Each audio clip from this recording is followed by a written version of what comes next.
When I'm recording this, the teasers for RoboCop Rogue City's standalone DLC expansion Unfinished Business are in full swing.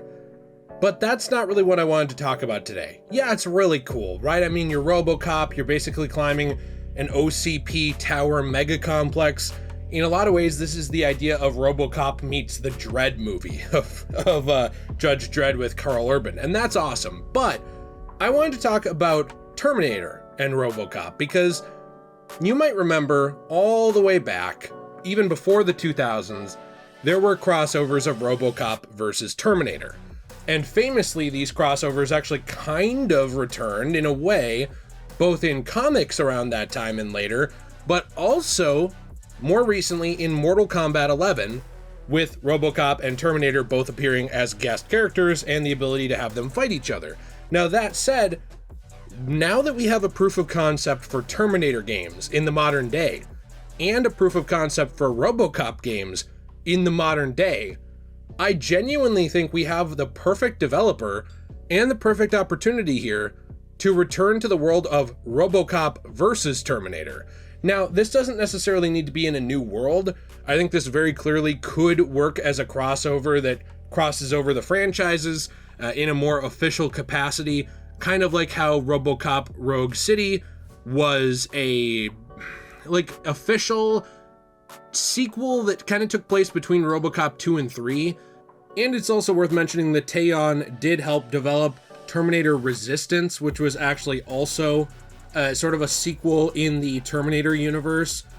Basically, my point is that we have a developer here, we have a studio here, and a publisher, I would say too, that has shown respect to the source material of both RoboCop and Terminator, and found a way to expand on them without shitting the bed. And I think that's really cool. Now, I think it's the perfect time to revisit both of these franchises with a perfect sequel to both, which will cross them both over. If you enjoy this video, you want to leave a like, subscribe, I appreciate you very, very much. You know what's a game that both of these series are also in? Fortnite. I have a Fortnite code. That goes to help me out a lot, and I appreciate you using it. And I did want to say really quick, I have a question of the day, which is, what do you think would be the perfect RoboCop versus Terminator game? Or if you're not interested in that, just another RoboCop or Terminator game. What would you want to see? For me, I think this is something I'd want to see, but there are other ways to continue both franchises as well. Now, here's the thing.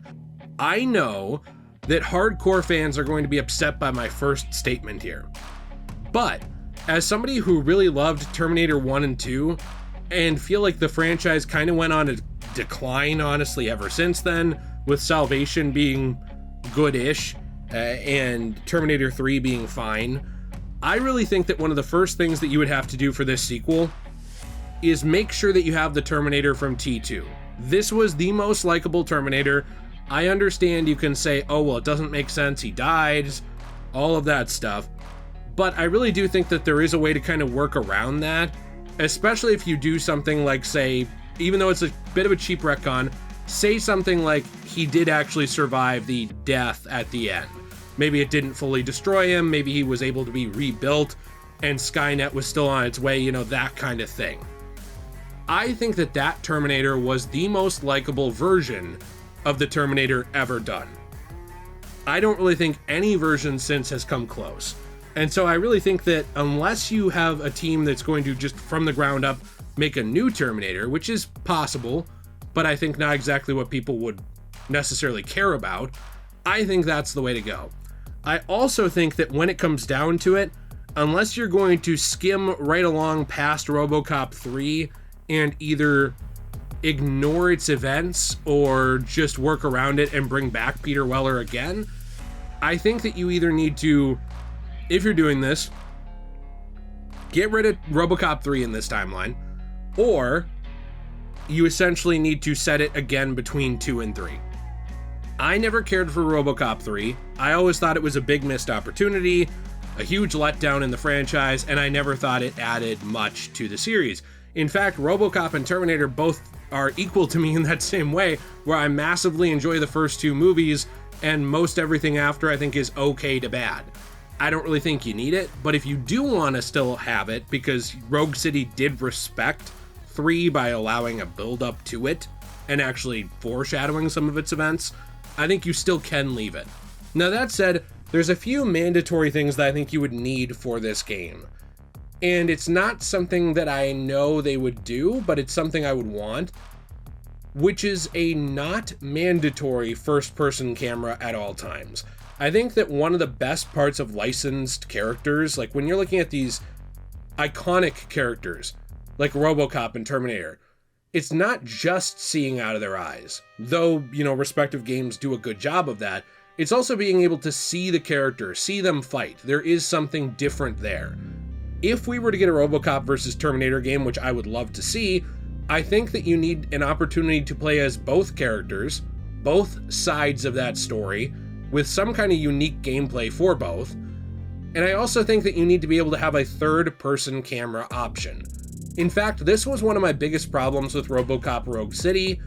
I love the game. I thought it did such a good job of honoring the 80s future vibes, of bringing back voice actors and everything like that, and likenesses, and I really thought it did put you in the eyes of Alex Murphy.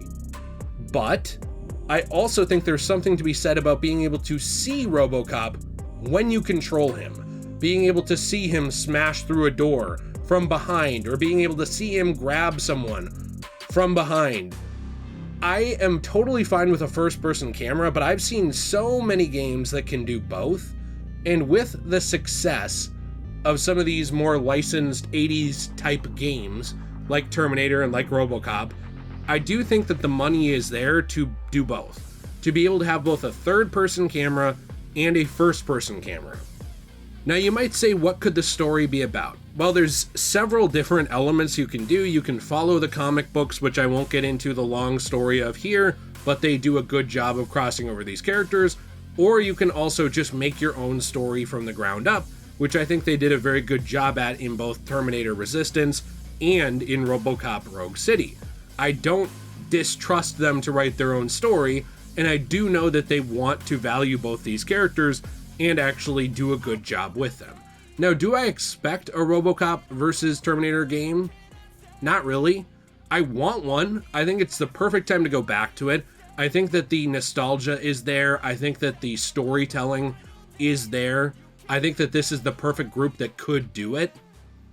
However, something I've noticed is that when it comes down to it, when they make games, the studio doesn't often follow them up with a sequel, or at least they haven't in recent years.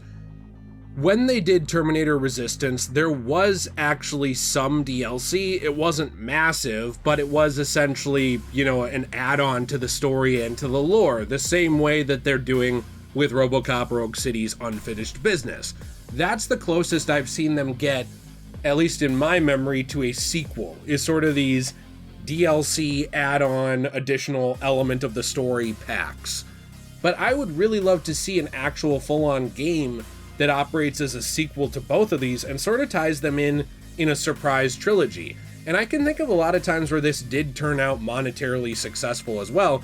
One of the biggest ones I can think of is Godzilla and the Monsterverse, where they were able to take King Kong and they were able to actually take Godzilla and they were able to combine them and combine their lore and put them in the same universe and make a ton of money, right? Studios were able to make a boatload of money off of those movies.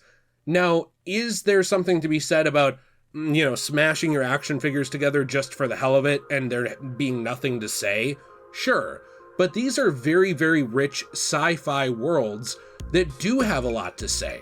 I would argue that RoboCop is a very biting parody and criticism of the age of technology and the future, and basically a dystopian society, a dystopian Detroit and world in a lot of ways, and corporatism and consumerism.